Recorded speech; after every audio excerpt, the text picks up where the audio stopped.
Te koto te whānau o Auckland Unitarian. Te koto nā mana here. No mai, haere mai ki tēnei hui. Te koto te tato katoa. Yoda. This morning, I especially want to welcome Chris Herlihy. Is that how you pronounce it, Chris? Herlihy? How do you pronounce your? Perfectly.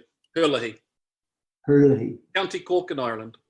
Okay, sounds like it. And he's going to share with us some of his learnings and insights he's gained as principal of Glen Taylor School for the past 5 years. You'll remember that Glen Taylor, we have a special relationship in providing books to the students there, and recently we've been able to send them some money for their families' food budgets. I love Google because I was able to find out a lot about you, Chris. Oh. And you've had a fascinating life.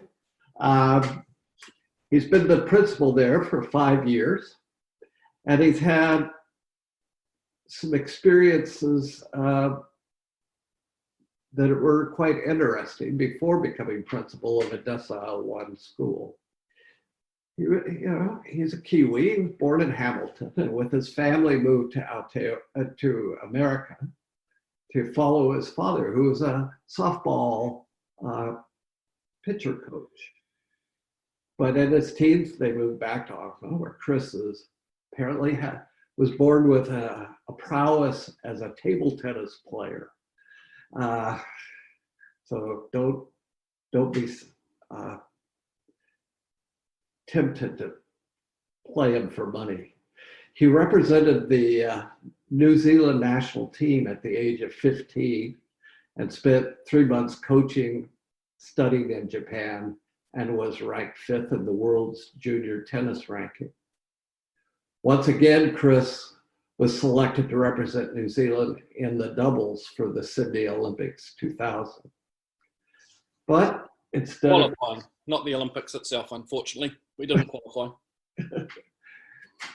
I was going to leave that out, But instead of pursuing his athletic gifts, Chris chose to be a teacher. So he attended Waikato University, gained a diploma of teaching and a Bachelor of Education. He then moved to Auckland and was a year 5-6 teacher in West Auckland at Fruitvale School. And while working there, he was offered a Fulbright scholarship. That's a pretty big deal, by the way. He used it to get a Master's of Economics and Entrepreneurship for Educators at the University of Delaware. So welcome, Chris. We're delighted to have you. Thank you very much. And Claire, as soon as you started speaking, I realized that I was meant to send you something, but you did a much better job than I could have. Now call myself an Olympian. Thank you very much. Yeah, well, I think that's pretty cool.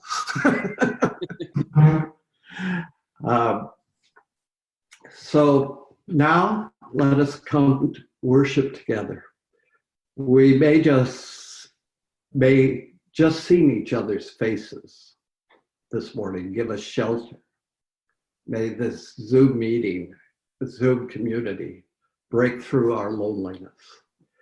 And may we feel the embrace of a larger spirit of life and love.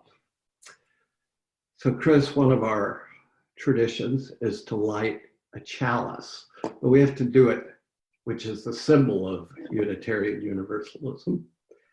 But we have to do it virtually now. So if you have a candle or a chalice, this would be the time to light it.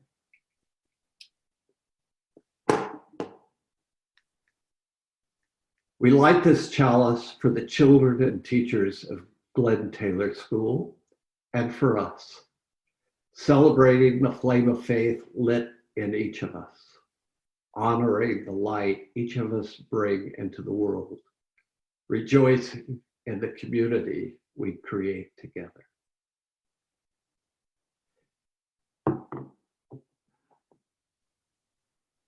For our opening words, I selected some written by Ashley Horan. And I think the words that we could, if you've been a principal or a teacher or a parent or a grandparent or a child, so I think I've covered all the bases. There might be some, you might relate to these words. My 4-year-old daughter has taught me this lesson. When a child wants to derail business as usual, to curb the hubris of adults who dare believe in schedules and plans and productivity, one fierce little body and one clear, piercing voice strategically applied to the right pressure point will change the course of the day's events. My comrades in organizing have taught me this lesson. When a silenced people want to be heard, to raise from dry bones a living, breathing dream of new ways of moving, being, incarnating freedom. One small, tenacious group whose hearts beat in rhythm, rising shoulder to shoulder against the inevitable, will bend the arc from the impossibility to hope. Our young climate leaders are teaching us this lesson. When the grown-ups and the old movements are too slow and the sea levels rise and the hurricanes rage and the migrants flee and the corporations profit, one generation, both young and silenced, refusing to accept an inheritance of doom, will take toward the streets and move us toward life. Blessings upon them as they teach us, organize us, beckon us in, and call us out. May their fierce urgency and uncompromising clarity show us the path towards healing and freedom and hope. Well, Chris, this is your time to share with us now. And when that's done, instead of breakout groups, I think we'll stay in a plenary session so you can ask your questions that you might have for Chris. So, Chris, it's all yours, and thank you again for being here. No worries. Ko maunga nei te maunga ko te wau taki te awa tō rua potaka te marae, ko Waitamata temo ana ko Glen Taylor maturanga o tēnei, ko Chris Herlihy tumuaki, tēnā koutou, tēnā tātou katoa. It was just a little mihi for our school, and just acknowledged our mountain, our river, our local marae, and our great body of water, and then also the school and myself. I've gone digital with my light. Well done. The digital school. So rather than taking lighters to concerts now, you can just get an app and take that. But you've got to be careful; it doesn't go both sides. Some people just think you look like an idiot waving a phone around. Thank you very much for the opportunity to come and spend the next 4 or 5 hours talking to you about Glen Taylor School. 10 minutes, right? Or so.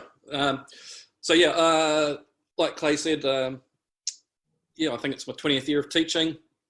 I'm not allowed near the kids anymore in classrooms. They took me out of that. I don't do a very good job, so now I'm the principal of the school. I've been at Glen Taylor School for 5 years.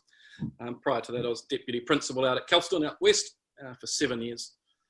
So Glen Taylor School is a Decile 1 school. So if you're not familiar with the deciles, it's based on socio-economic of the area. The average income of our families is $19,000 a year per household. So there's a lot of poverty around the area. But I'd do it no other way. I've always taught in low decile schools, and That's a pleasure to have those kids come to school each day. I think we've got about 240 kids at the moment, which has built up about 15% since over the last 4 or 5 years. So we've done a big re-imaging of the school, trying to get it a better name. It didn't have a very good name when I took over. In fact, we're under statutory management, so we didn't have a commissioner in the school, but we had the next one down. And the board chair and myself, who were brand new, worked pretty hard, and we managed to flick that after 12 months, which was cool. So now we're a self-operating school, and actually quite a high, very successful school. We've been acknowledged through the lockdown by the Secretary of Education herself for the work that we've done. So how did you guys get involved with us? Well, we're part of the Duffy program. So Duffy Books in Schools. So our kids get, I probably should know this, I think they get about between 4 and 8 books a year given to them that they self-choose. And then there's a whole bunch of books that they can get if they've been showing our school values so our values are FIRE and ACE. So it's fun, integrity, respect, excellence, and then achievement, confidence, and enjoyment. So we used to have a big long-winded mission statement and everything. I wrote it, but I didn't know what it was. So we simplified it down to just a few words that the kids know, and it's been fully embedded. So through the Duffy program, prior to you guys coming on board, and thank you very much for doing so, our Duffy sponsor was a pub. Was the pub down in Mission Bay, and then they went bust, and then you guys stepped up really quickly to ensure that the kids didn't miss out on anything. So, and that's been 3 years, was it? Are we in our 3rd year? Brenda might know. She's on mute. No, approximately 3 years. So the donation that you give for those books means that all kids can have books in home. A lot of the families, they'll only have a Bible and they won't have access to any other books. So for you guys, and then through Glen Taylor School to give those books throughout the year, it gives the kids a real good chance to be successful in their education. I guess when our kids enter school, on average, they are working at around about a 3-year-old level across the board. We've just had some data through that showing that by the end of their first 3 years at school, they've caught up to the national norm. So our teachers in the junior school, real kudos to them. They do an amazing job. And this year, for the first time, we've started to see real progress for our year 4 to 8s as well, based off last year's data. And we are reaching the norm in some year groups and even above it in some of the areas. So the progress over the last few years has been outstanding. When I first started, we're terribly failing school. We had around about 40% of kids that could achieve across the board. And now we're up at around 60, 65, 70. So still a lot of work to do, but yeah, it's good fun in the journey along the way. So we've got an amazing set of amazing staff that will do anything for the kids. Great community, great board. And while they challenge me, they support me as well. So it's a pretty cool school. So in 2016, in my 2nd year, we joined a bigger cluster called Manaia Kalani, which enabled all our year 4 to 8 kids. So that's 8 years to 12, 13. They work one-on-one with a Chromebook. So they have a couple of books still, but most of their work is done online. They all have their own blog. All the teachers have their own class sites, and all the learning's visible, which is beneficial in multiple ways. It means that they can go back and see what they've learnt. Back when I was teaching, you'd do something, they'd write in their book. I'd always put well done, until one kid said, "What did I do well?" And I didn't really know. It was just sort of to write something in their books. Whereas now the kids can get online feedback from all over the world because their blogs are public, open to anybody. So here's a plug for all of the kids. If you do have any spare time, jump onto our website, Glen Taylor School, and you'll be able to find all the kids' blogs, and they love getting comments from people. And there's some pretty cool work that's been done up there. So I guess why I'm here today is to talk about what's happened over the last 7 weeks. And obviously I assume you don't normally meet like this. You normally meet face to face, but the coronavirus has certainly taught us a lot of things. We went back with the staff for a day last week, and believe it or not, they all had arms and legs. We've been doing so many Google Hangouts where you just see heads and shoulders. It was quite funny to see people moving around with arms and legs and things. So get used to that when you get back into your congregation. And acknowledge that they've still got arms and legs. So we went into, we had a bit of foresight that this was going to happen. And then we got basically 2 days notice that we were going into level four. And we worked bloody hard over those 2 days to ensure that every kid from year 4 to 8 had their own Chromebook. So we had 19 kids that couldn't, at $3.55, they still couldn't afford it. So they'd use loan books, but we went out and got a grant. So every kid had their own Chromebook, all set up.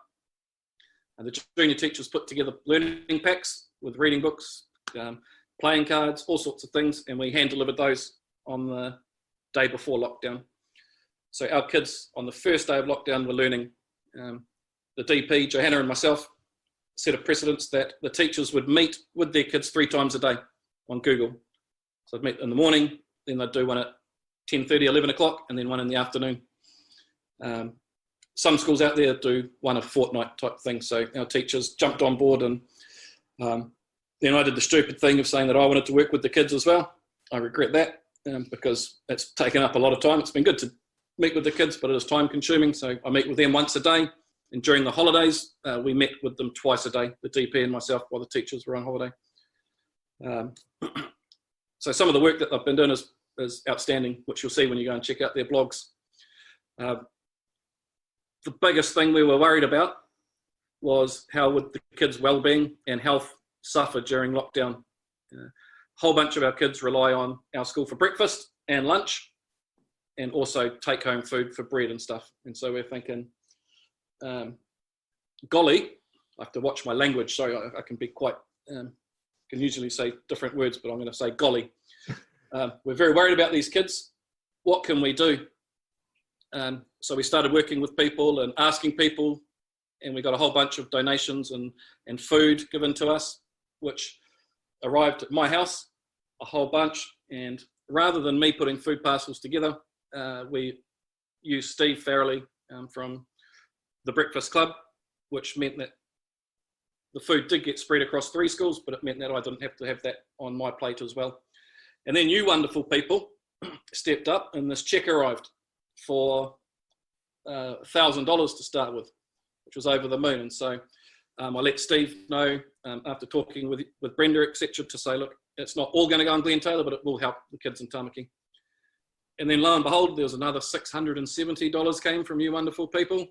And I believe there's been some more. And now, it doesn't seem like a hell of a lot of money, but what you've done is you've changed lives, because the food parcels that we're able to put together with your support plus the support of other people means that those families can have breakfast, lunch and dinner. They don't have to worry about where the next meal's coming from, and that also leads into happy and harmonious families. So I don't know of any issues of family violence within our school community, but obviously if kids get hungry, when dad's hungry, people lose their temper and things happen. So it is, well, yeah, we'll call it $2,000, $2,500 doesn't seem like the most money in the world. You've literally changed people's lives and given the kids a chance to succeed. We talk about a summer drop-off. When the kids go for their 6-week summer holiday, their results go down.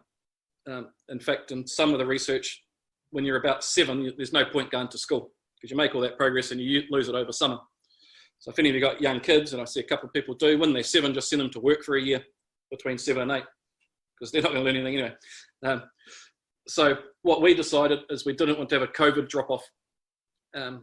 So by putting all the resources in, by making sure that the families had food, that they had access to support, we're confident that the kids have kept learning as they, it's about 7 weeks now. So yeah, I can't thank you guys enough for your generosity. When Brenda came to me and said, how can we help? I always feel a bit stink. Well, I don't actually, because I'll ask for anything and I don't get offended if people say no. So anytime you ask me for something, I'll reach for the stars, and you guys went beyond that. And I've seen some of the food parcels that have been delivered, and I've been trying to get one for myself. Apparently I'm not allowed. I have to go and buy my own food. But we've managed to get a partnership with Sea Lord. All we wanted was fish heads, because apparently they're quite good in soup. But the guy at Sea Lord said, don't worry about that, we'll give you the whole fish. And then I think I don't want to commit to a supermarket, but New World, whatever blocker chain New World's with, we happen to have a van that turns up on a Wednesday just as this truck's leaving to donate food, and we meet it at the driveway to get first dibs. So these food parcels are outstanding, and so my role was to talk with our staff to find out any kids that might have been struggling and may have needed a food parcel, and we're able to spread those far and wide with the help of our social workers and schools as well. Easter was a great time too. We had so many Easter eggs, and after I'd taxed a few for myself, there was still plenty left over that we could hand out to the community. And a few of the kids, you know, they were smashing back 6, 7 Easter eggs. So I know next time to keep a few more, because I need to develop these kids as healthy human beings, and I'll sacrifice myself by eating a few extra. I'm prepared to do that for the kids. So we've been doing food drops every Wednesday. Glen Taylor School itself, we do 10. We started at 6, and we've pushed that number up to 10 because, you know, keep asking. If someone thinks we're greedy, they'll say no, but they haven't. So we might go for 12 this week, and they get hand delivered. And then on top of that, if any family's in need, all they have to do is get in touch with us. But I think the beauty of having such a wonderful support network like you guys and everybody else is we don't need to wait for people to ask for help. Although we just want them to ask, people just don't. So if we can identify them and then turn up and give them some food, you always run the risk you might offend someone, but no one's been offended. In fact, one family last week, I was reluctant to do it because I didn't think they'd appreciate being put in that, you know, on a pedestal, being, hey, you're poor, you need help, but they loved it. And how we picked up on that, we overheard one of the boys saying, man, there's never any food in this house. Just like that in a conversation. And so just little things like that we could pick up and then go and offer them some extra support. So we're expecting our kids back tomorrow. They'll probably all put on a bit of weight, I'd imagine, with all the generous food that you guys have given. We're going to continue to deliver food packs for at least the next week, because I think we'll probably get about half the kids back. There's still a lot of, in the Māori and Pacifica community, there's a lot of, they're taking this real seriously, more serious than us middle class white folk. And so I think they're still a little bit reluctant to send their kids back. So we'll see what happens tomorrow. But all I know is that they're going to be happy, healthy, because of your generosity. So again, from the whole Tamaki area, really, because you haven't just helped Glen Taylor School, you've helped Glen Innes School, Tamaki Primary, and that filters out into all sorts of other areas. So yeah, just wanted to spend a few minutes to share with you a little bit about what your money's gone towards. It was going to go to a holiday for the principal, but then they shut the borders. So once they open up, if you could just do another whip around for a trip for myself, that would be great. Thanks very much. That's about it. But yeah, if there's any questions, more than happy to try and answer them. If not, I'll make up a good story. Well, while people are thinking of questions and clicking to raise their hand over on the participant list, what about you? What did this time teach you as an educator? She continued to work full time. And so that was great. I missed her dearly. She's sitting here, I have to say that. She runs the comm centre for St John. Unfortunately, they were down about 30%, and so she was getting home quite early. So I was trying to encourage people to phone more ambulances so that she wouldn't get home as early, but they're getting back to normal now. It's taught us a whole bunch of different things, particularly around, do we need to have all the structure that schools have in place? Our Māori community have really flourished under home learning. I think just being comfortable in their own environment. But then there's kids that are dying to get back. And if anyone can help me, how do you keep a group of 5-year-olds from going up and hugging each other when they haven't seen each other for 7 weeks? If anyone can give me that answer, you'll make a lot of money. I believe the teachers are currently spending the weekend building their hats with balloons and meter rulers and stuff. We've made a bit of a competition about it so that they can just walk around whacking the kids. But, Yeah, that's for coronavirus. We've also learnt that it's a great chance to be creative. We've always done reading, writing and maths, and when you and I were at school, we had a pathway. Some of you that may be a little bit more experienced, you might have gone into on the lines. Then when I came along, you went to university, you got a job. That doesn't exist anymore. 90%, 95% of the jobs that our kids are going to go into don't exist at the moment. So why teach them stuff? So it's about teaching them to be resilient, confident risk takers. And that's particularly difficult because at school we tell the kids to challenge us as teachers, but don't go home and challenge because that will get you a hiding. Because the Pacifica culture is you don't challenge parents, you do what they say. And so it's a real fine balance as we upskill the parents into the 21st century, but maintaining their culture. That's been quite interesting. I think that we should go into level 4 lockdown every time I'm driving. That would be good. I had the whole southern motorway to myself one day. It was fantastic. But there were so many cops I wasn't allowed to speed. Yeah, I think a lot of lessons will be learnt in the weeks to come as well. To see exactly what is, and that's across the whole world. Well, Chris, I see a few hands have gone up. Thanks very much, Chris, for coming along. It's been really important to hear what you're doing, and we know we're helping, but it's also really good to get that confirmation on what you're doing. I've got a couple of questions that really sort of relate to what we learnt when the small team of us come to the Duffy role model assemblies. There was a couple of issues that I really like. I thought it'd be nice to hear about. The last one we went to, you were telling us about different programs you had. You had a mindful room and you were getting kids into building, I think it was a compost heap or something like that, and trying to get skills that perhaps aren't in the curriculum that will possibly help these children more than the standard school curriculum will. If you could expand on that, that would be lovely. Thank you. Yeah, sure. We got a whole bunch of kids that the classroom's not the place for them. They get themselves in trouble because often the work's too hard. And so the easiest way to get out of hard work is to annoy somebody. And then you end up getting in trouble. So we did a big building alteration in our junior block starting last year, and we took all the furniture out, and I had to save room in the skip. I had the drill, and I was just taking some, but just making it a bit smaller. And one of the kids said, "Can I have a turn?" I said, "Absolutely, you can." The next thing, there was about 6 or 8 of us, and we spent the day I didn't do anything. I project managed and supervised. Next thing, we had all this metal, and we kept it to one side, and I borrowed a van the next day, and I could only take 2 of the kids, but went down to the scrappies, and we got $27 for the metal that we had. And so these are reluctant learners. I said, they're like, "What are we going to do with the money?" And I said, "Well, let's have a lunch.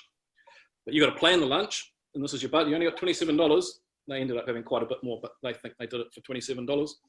But I said, before we do that, you have to go and write a blog post to do their writing about it. It was their best writing of the year because they wanted their feed. And we were able to say that's not good enough to them as well, because a group of boys with fish and chips, they'll get their work done because they want to eat. So I'm sure many of you have seen the Shawshank Redemption, and when they drink beer on top of the roof after finishing tarring it, that's what my office was like. There was about 8 of us sitting around, not a word was said, while we ate our fish and chicken nibbles and chips and a couple of glasses of Coke. Everything was done with our eyes, as boys do, and then everyone just left, tidied up and left. And I kid you not one word was said. It was amazing. So I named it Herlihy's Construction Crew, which is quite funny because these hands do nothing. They don't know a hard day's work in their life. And I've since sourced a container, and we've got a project and just, I always said, I'll always ask, you guys may be interested. We're trying to outfit the container with a lick of paint and some shelving in it. And I've got it with Variety at the moment, but they've got a bit of a wait list. And then it's going to be an area where they can go and do their building work and things like that. So that was one avenue. we felt a couple of years ago the ministry were picking on us, sending us all these not bad kids, but troubled kids.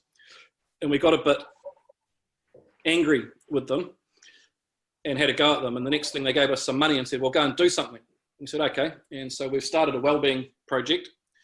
And we have Butterbean, the boxer, around Butterbean, Dave Latelli, inspirational guy, lost, was it 80 kilos or 100 kilos? None of his kids were with him. And then one day he went for a walk and he lost all this weight. Now he's got all his kids back and he's running a successful company. So we run the BBM program with our year 4 to 6 kids, where we were until lockdown.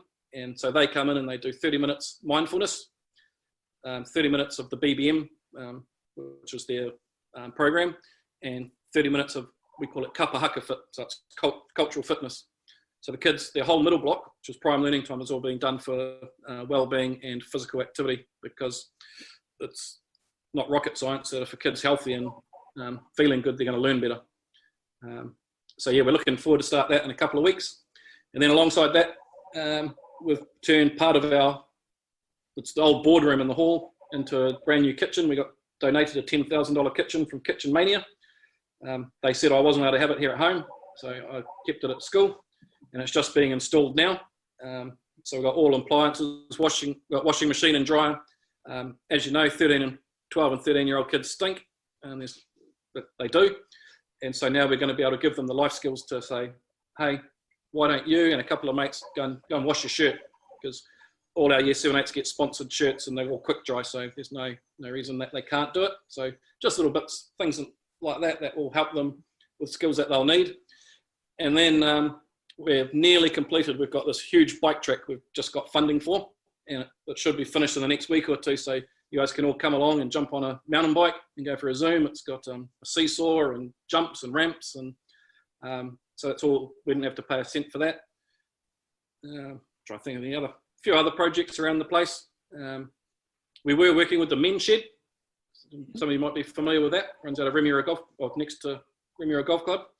But because they're all in that vulnerable age, because they're those young fellas that are considered vulnerable when they're over 70, we've had to cut that for the meantime. But we'll be back with that for sure.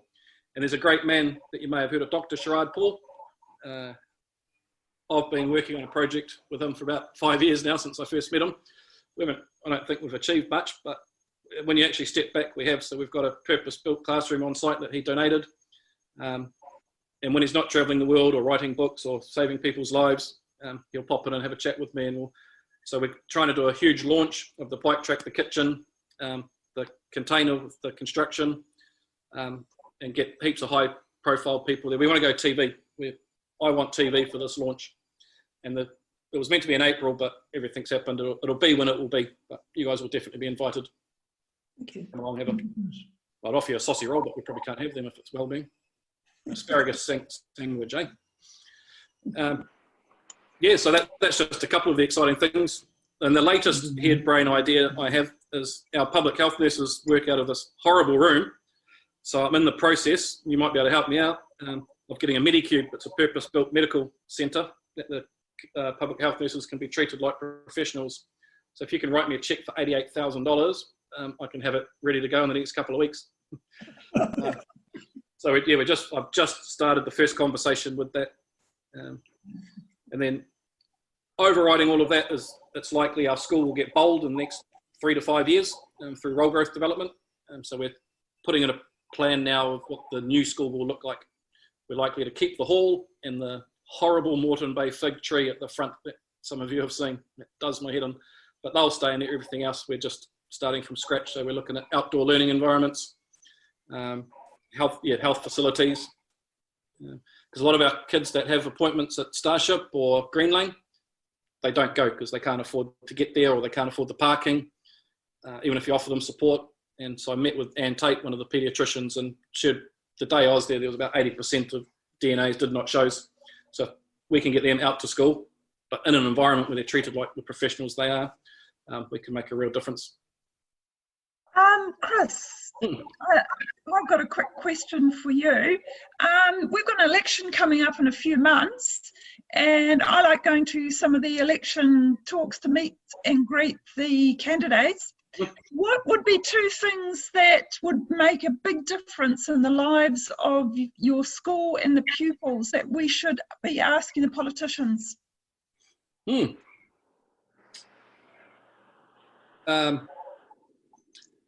Property, getting property happening quicker. So as you know, Glen is going under a whole redevelopment. So what we say at the moment, and this is based on nothing to do with the skills of the teachers, because our teachers are very highly skilled, but the state of our schools, we've got 5-star housing with 2-star schools. And so we don't get people coming to our schools because they're not fancy and brand new.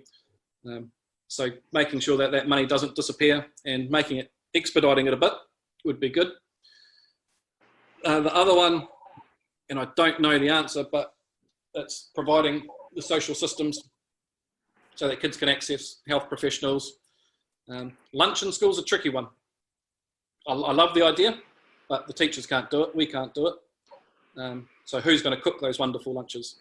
And a lot of people have tried, but no one's come up with the perfect answer. And a couple of reasons, because there's so many people that, like there's Kids Can, there's Breakfast Club, there's Sanitarium, there's the milk in schools. All of those companies have a CEO. I don't know many CEOs that put their hand up and say, actually, let's just all put it together and just have one CEO. So, yeah, while they do a lot of great work, they've got to look after themselves. So, yeah, ensuring that there's equity, I suppose, for every kid. Because we have there's a couple of, once they're in, we don't follow any deficit theories. Once the kids are at school, they learn just as well as anybody else. No excuses. And I'm trying to get this published. Brenda, you'll be proud of me. It's don't be a dick. That's my policy on everything. Quite simple, really. Just if you don't be a dick, you're gonna be successful. So I've been working with Sport Auckland on that one. We'll see how that goes. Hello. I work in a school in Australia that's sort of a similar demographic. We've got lots of poor kids, and we've just had a period of about 18 months where we had a principal who sort of undid all the really good work that had been done with these kids. Now we've got a new principal, and we're sort of looking to move forward and try and start doing good things for these children again, because there's a lot of problems. We got 1,000 kids, and they're, I don't know, lots of trauma, lots of really difficult situations, and just sort of looking to go forwards. What do you think? Because we're sort of at the start of the journey, it looks like your school's been on. What do you think's sort of the most valuable thing that we could look to implement? First, allow yourself 7 years. It takes 7 years to implement change. Yeah. I'm 5 years into it, and we're getting there. But what I did is I read the charter of the school and the strategic plan, and it wasn't our community. So the board chair and myself screwed it up, and we started with a blank piece of paper.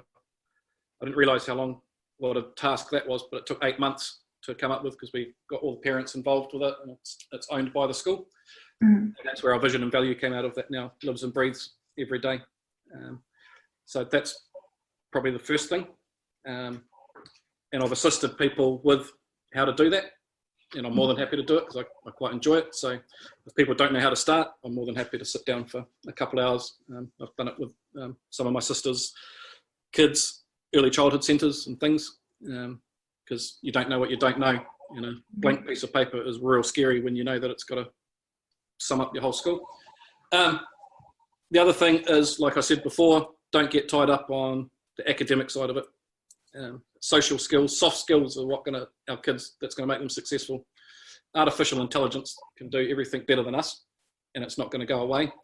And jobs are going to disappear left, right and centre, but a robot can't love or care for somebody. That's why it's quite good for teachers, nurses, etc. We're not going to disappear. So yeah, I do quite a bit in futurism. That's one of my passions as well. So I talk with as many as I can, and like radiography, X-rays. It's, if you build an X-ray on top of each other, they get better, because the computer's smarter than us. They don't make mistakes as much.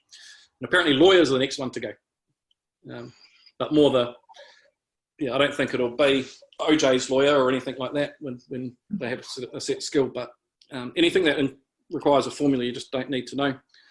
For example, one of our heat pumps broke a couple of years ago, and I got the guy out.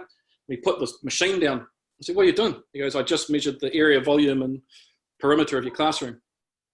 I pushed it, and I was like, "Huh. Well, I've been teaching that for the last 20 years. That's been a waste of time." And always remember, whatever knowledge is there, Wikipedia, it'll change by the end of the day. Someone will change their mind. So, yeah, soft skills, having a good, clear vision that everyone believes in and keep it simple. So our vision for the school is 3 words. And I got that off a high academic, and he said, "What are the 3 goals in education?" It was achievement, confidence, enjoyment. He said, if you can think of another goal in education, go for it, but you can't. That's all kids need. But allow time, don't rush it. And if there's diplomats getting your way, this is the greatest thing I learned. It's easier to ask for forgiveness than it is for permission. Several years ago, I watched Bill Moyer's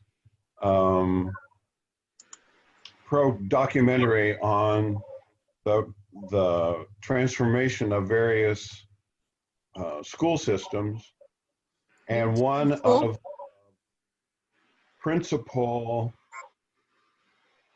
things that was common amongst these 4 different school systems from 4 widely different locations seemed to be the involvement of the teachers with the whole families of the kids. So all the teachers seem to know details about the families, including what the nature of the homes were. And I was wondering if the teachers in your schools, how have they availed themselves of this information about what the actual living situation for the various kids are in the classroom? We did Johanna, my DP, and myself went up to Kaitaia to visit a bunch of schools last year, and we wanted to find out what was the magic answer to engage Māori whānau. After a week, we found out there isn't one, but what we did, Johanna's from Kaitaia, that's where she was brought up, and she was like, "This is me. I feel so good," and she was high-fiving people down the street, etc., when you could high-five, and she really felt she was at home. She felt right, and so she had that identity going, and I identify with the Irish side of the Herlihy family, my father's side, and I've actually been to County Cork, to Newmarket, where all the Herlihys came from, but it didn't really resonate with me until I studied Te Reo Māori for a year, and that's when I really appreciated where I came from and started to look into the family tree. And so now everything, our whole year this year is around identity, making sure we know who we are, we know who others are, and that whole respect side of things. So, and what we also learnt was we did this goal setting evening at the start of the year where the kids would write these goals. No one knew what the goal was, no one cared, and then you had to try and report against it at the end of the year. And it was just a total, even goal setting evening for a Pacifica community. Just how white middle class is that? So we called it Talanoa time this year, and we sent questions home in all the different languages, and the parents came and spoke to us, told us their story, so that we could really understand them. It wasn't us talking to them; they took ownership of it. Our next one is, we called it the student-led conferences. Again, just lovely middle to upper class white terminology, and so we've changed that to I can't remember, korero. Not Tumuaki, that's me. Korero Tamariki or something. So, making it fit so that the parents want to come. So you're just trying to adapt things and, working with the community, because you can't have great teachers and great kids if the community aren't supporting you. You can't have a great community and great teachers if the kids aren't. All 3 have to be there. And in the Pacifica, they talk, and this is why gangs are so prevalent, because they talk about the 4 legs of a chair. You can't have 3 legs, it'll fall over. So they talk about education, work, religion, and family. And the gangs can provide all of that, but not a lot of families can. So it's trying to make sure that we have all 4 legs of the chair so that they don't have to go down those avenues. Great question. I'll put in a final question from me. You talked about your kids getting feedback from the wider internet, if I heard you properly. Do you have a problem with internet trolls? No, we keep everything open and we deal with it when it happens. If someone puts so we don't moderate any comments. I think in the juniors they might, but in the seniors they can write whatever they want, and they're always going to be there. You can't hide things. It's like saying to the kids, our internet's pretty much open. They can't access any adult material. I don't think they can access Facebook unless they put a request in, and sometimes they do, but they're too young. But if we don't let them do it, they'll go to the internet cafe and do it there. So we don't talk about cyber safety either, because you're not being safe, you're being smart. We have cyber smart lessons, and the kids know how to blog, they know how to comment. So no, it's just the way that we live in the world that we live in. Thanks. Or delete it if someone does put something there, I think. Right. Thank you, Chris. Fascinating. And I want to thank you for the commitment you and your teachers show to our future generation. It's a wonderful thing. Love your humor. No wonder the kids love you. So a fantastic magician. Just looking around if I could do a trick for you. The kids love disappearing Easter egg. Lead it in front of them. That's how that goes. One more thing that I think, Josh, it is, you asked a question about the politicians. Increased pay for support staff would be massive. They barely make minimum wage, and they keep the school together, and it's offensive what they get paid. So ask for that. And principals too. They need to be paid, especially Glen Taylor. Absolutely. Do you have trouble keeping staff, by the way?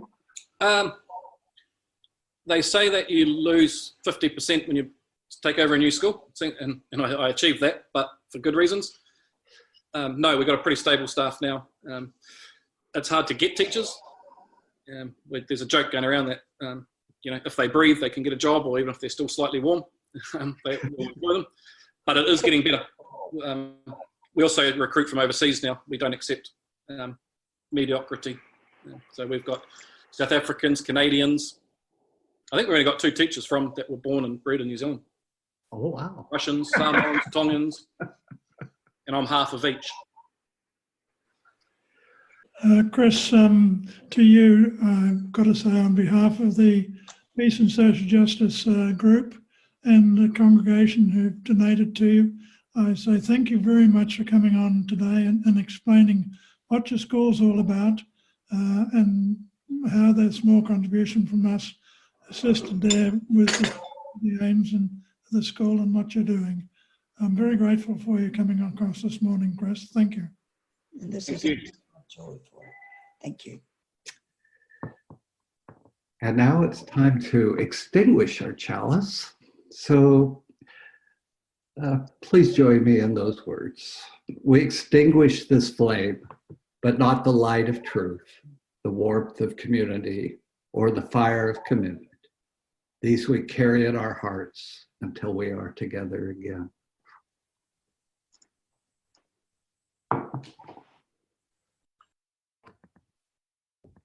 My closing words are by Richard Fuchs. To water in excelsis, in vino veritas. As Jesus came eating and drinking and made friends with the people of the earth, regardless of social distinction or class. Let us strive to do likewise in our own eating and drinking, thinking and speaking, living and acting. Let us ever be thankful for the food we eat and share, the water and wine we drink, the air we breathe, and the songs we sing. Amen.